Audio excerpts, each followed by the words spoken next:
Bien, en esta oportunidad vamos a hacer una breve revisión de las principales lesiones en el deporte, tratando de dar un alcance acerca de las principales alternativas de tratamiento en el mismo campo deportivo.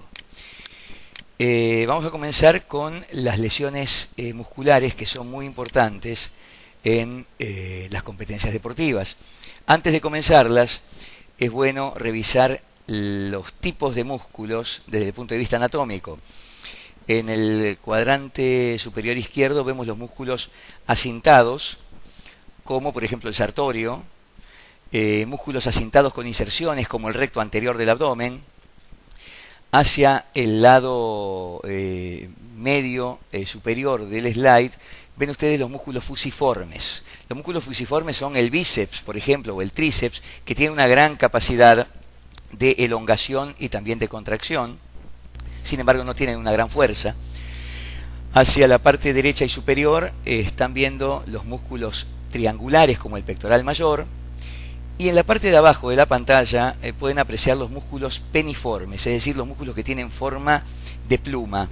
Hay músculos unipeniformes, músculos bipeniformes y multipeniformes, es decir, aquellos que tienen más inserciones tendinosas. Por ejemplo, los isquiotibiales, el semimembranoso, el semitendinoso, el bíceps femoral son músculos unipeniformes, que suelen lesionarse mucho, por cierto.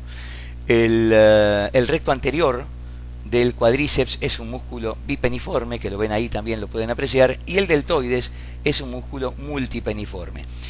Como las lesiones musculares sobre todo se dan a nivel de la unión miotendinosa, es justamente en estos músculos multipeniformes en que se pueden producir muchísimas lesiones y de gran riesgo. Bien, respecto a la fisiopatología muscular, como ya les dije, los músculos fusiformes tienen menor capacidad de lesión, porque obviamente tiene menos uniones miotendinosas. Básicamente hay dos uniones, una a nivel escapular y otra a nivel del radio, y justamente son estos músculos que, como los músculos fusiformes, como el bíceps, que tienen una gran capacidad de estiramiento y de acortamiento, pero no son tan propensos a sufrir lesiones. Sin embargo, los músculos peniformes, sean uni o multipeniformes, son bastante más propensos a sufrir rupturas, justamente por la gran cantidad de uniones miotendinosas que tienen. Con respecto a la clasificación de las lesiones musculares, yo les voy a dar la clasificación de acuerdo al grado de severidad. Entonces hay dos grandes tipos de lesiones musculares. La primera, la lesión muscular sin alteración anatómica. Dentro de ellas tienen ustedes las contracturas y los calambres. Y la segunda, las lesiones musculares con alteración anatómica, con compromiso anatómico. Y dentro de ellas las más importantes sin duda son las elongaciones exageradas, las distensiones y los desgarros. Vamos a revisar primero las lesiones musculares sin alteración anatómica. La contractura básicamente es la contracción mantenida de una o más unidades motoras debido a la fatiga central o a la fatiga de la fibra nerviosa eferente de dicha unidad motora. Esta es una definición que me gusta, es una definición de Di Santo del año 2006.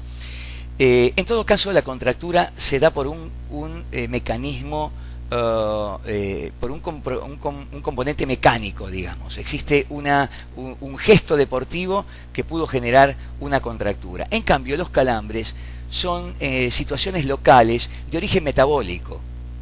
Su origen está ligado a la imposibilidad de justamente el reflejo de inhibición que compense la excitación de las fibras. Ejemplo, estoy entrenando demasiado, a través de la perspiración, a través de la piel pierdo sodio, pierdo potasio, y justamente esta pérdida de potasio a través de los poros es uno de los factores que me puede condicionar la presencia de calambres. Existen muchas formas de resolver este problema, entre ellas disponer de alguna fruta que me pueda reponer la cantidad de potasio perdida, como la naranja o el plátano, o algún tipo de maniobra de masaje para permitirme luego reponerme justamente de esta contracción. Pero en todo caso, la contractura muscular es un evento mecánico, mientras que el calambre es un evento eminentemente metabólico. Ambas son lesiones sin compromiso anatómico. Obviamente las más importantes para el deporte son las lesiones musculares con alteración anatómica. Dentro de ellas, las distensiones y los desgarros. Una distensión, una elongación, ¿por qué se da? Sobre todo cuando hay compromiso anatómico. ¿Qué entendemos por compromiso anatómico? Que el músculo, que tiene varias capacidades, entre ellas la extensibilidad, es decir, la capacidad de estirarse sin romperse. Otra, la elasticidad, es decir, la capacidad de volver nuevamente a la longitud que tenía antes de hacer ese estiramiento. La contractilidad y la excitabilidad, bueno, una de estas capacidades, por un gesto deportivo exagerado, puede estar comprometida. ¿Qué ocurre, por ejemplo, en los movimientos de desaceleración con giro exigido, con torque exigido? Yo estoy corriendo en un deporte de situación cualquiera, por ejemplo en el fútbol, desacelero bruscamente y giro. En general, y sobre todo en tres grupos musculares, que son los isquiotibiales, los gemelos y el cuádriceps, y más o menos lo digo en ese orden porque ese es el orden de lesión principalmente en los músculos, sobre todo en deportes de equipo, cuando se hacen gestos deportivos muy exigentes, se dan por desaceleraciones bruscas con giro demasiado exigente. Entonces, ¿qué ocurre? Que el músculo se estira hasta que llega a un límite, al umbral de estiramiento, y se puede desgarrar. Estamos hablando de distensión, la capacidad de extensibilidad llevada al máximo. Y desgarro, estamos hablando de un desgarro de primer grado, de segundo grado y de tercer grado, para dar a entender el compromiso muscular. Pero en todo caso los desgarros se dan siempre cuando existe, o en la mayoría de los casos, cuando existe una desaceleración con un giro muy exigido. En primer lugar, los desgarros de primer grado son lesiones microscópicas, que no comprometen más del 5% del espesor total del músculo. Le llaman básicamente desgarro fibrilar o ruptura fibrilar. El paciente siempre siente un dolor en un punto muy determinado. A veces siente que le están dando un puntapié en la parte posterior de la pantorrilla, cuando en realidad no ha existido tal cosa. Y son las mejores lesiones en el sentido de las distensiones y los desgarros, porque son las que mejor curan.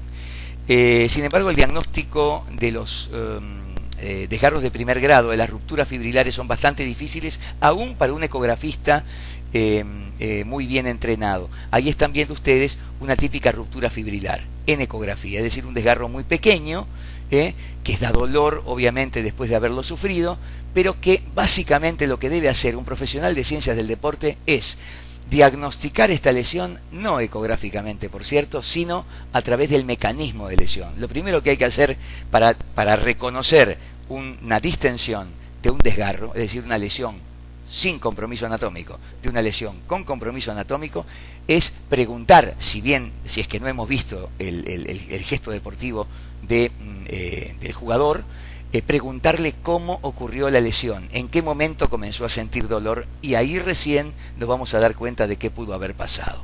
Este es un desgarro típico de primer grado, una ruptura fibrilar. En esta otra imagen ven ustedes otra ruptura fibrilar o desgarro fibrilar, que puede generar un dolor intenso, pero que en todo caso no compromete más del 5% del músculo. Luego tenemos los desgarros de segundo grado, ya son roturas parciales, que tienen mayor compromiso, comprometen más del 5%.